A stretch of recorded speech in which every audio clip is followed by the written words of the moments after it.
스타벅스도 기후변화에 민감하다. 안녕하세요. 날씨아재 방기성TV입니다. 오늘은 스마트 농업에 대해서 좀 이야기를 해보겠는데요. 기후위기가 심각해지면 질수록 식량위기는 커지게 됩니다. 1차 산업인 농업의 경우 폭염이나 가뭄, 대홍수, 태풍, 한파 등의 영향을 직접 받게 되는데 기후위기 시대에서는 이런 재난이 더욱 빈번하고 강하게 발생하기 때문입니다. 그러다 보니까 작물 생산에 직접적인 영향을 받는 세계적인 식품 관련 기업들은 기후위기의 피해를 줄이기 위한 다양한 방법을 사용을 하죠.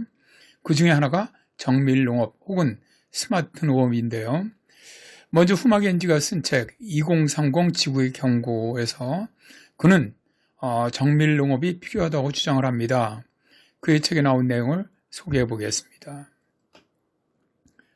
세계적인 식량관계 기업인 월마트나 맥도날드, 유니레버, 네슬레 등은 이들이 조달받는 품목을 생산하는 농장의 위치 및 경영자 특징은 물론 기후변화의 영향까지 면밀히 검토하여 대응하고 있다. 이들은 기후변화와 토양변화, 환경오염을 세밀하게 측정하고 분석해 재배 품종부터 양, 그리고 신기술 농법을 적용해서 수확량을 늘리려는 노력을 하고 있다. 자, 우리나라에서 인기가 굉장히 높죠. 스타벅스입니다.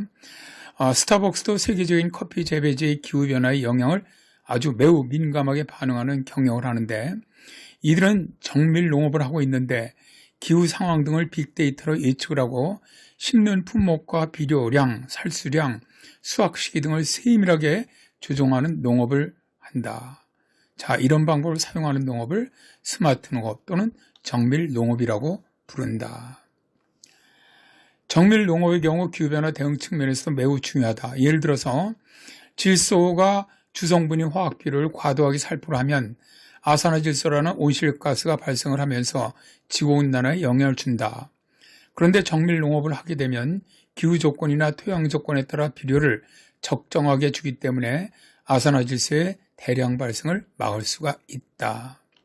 대기업은 스마트 농업을 위해 엄청난 연구 개발과 설비 투자에 막대한 돈을 쏟아붓고 있다라고 말하고 있는데요. 자, 우리나라에서는 스타트 기업이죠. 그린랩스가 스마트팜에 앞장서고 있는데요. 이들은 농산물 생산과 유통 두 가지 방면에서 기술 혁신을 추구하고 있습니다. 생산 혁신에 적용되는 것이 스마트팜 기술로 비닐하우스라든가 온실 환경에 적용을 하는데요. 각종 센서가 현재 습도와 온도, 강우량, 바람 등의 환경 요소를 실시간으로 측정을 해주면 인공지능이 적용된 중앙통제장치가 자동으로 지붕문을 열고 닫거나 냉난방 시설을 가동을 해서 작물의 수확량이 극대화되는 최적의 생장 환경을 맞춰주는 방식입니다. 농민들도 이런 기술을 이용해서 집에서 스마트폰을 이용해 스마트팜 내부 환경을 실시간으로 확인하고 원격 제어를 할 수는 있어요. 그런데 우리나라의 스마트 농업 보급률은 1%밖에 되지 않습니다. 시장조사기관 마켓 조사에 따르면 네덜란드의 스마트팜 보급률은 99%, 캐나다는 35%에 달하는데 ICT 수준과 보급률이 세계 최고인 우리나라에서 유독 농업 분야에선 기술 혁신인 스마트 농업이 미진한 것이죠. 우리나라 스마트 농업 보급률이 낮은 것은 농업이 영세하기 때문에 농민들이 많은 돈을 들여서 도입하려 하지 않기 때문입니다. 스마트 농업만 아니라 재생 농업도 시급한데요. 유엔 식량농업기구는 효율적인 식량 생산에 관한 레터를 2021년 10월에 발표를 했죠. 여기에서 유엔 식량농업기구는 환경보호와 주거하는 토양을 살리는 재생농업을 소개하고 있습니다. 유전자 변형을 꺼리는 식품 대기업들은 농약이라든가 화학비료를 사용하지 않고 자연에 가까운 유기농 농업을 하고 있는데 이것을 재생농업이라고 부릅니다.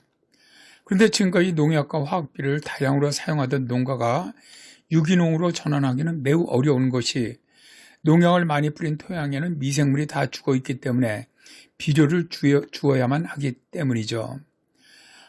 토양에서 미생물이 자연적으로 회복하려면 거의 3년이 걸리는데 농민들은 그동안 농업을 할 수 없게 되면 생계를 유지하기가 어렵죠.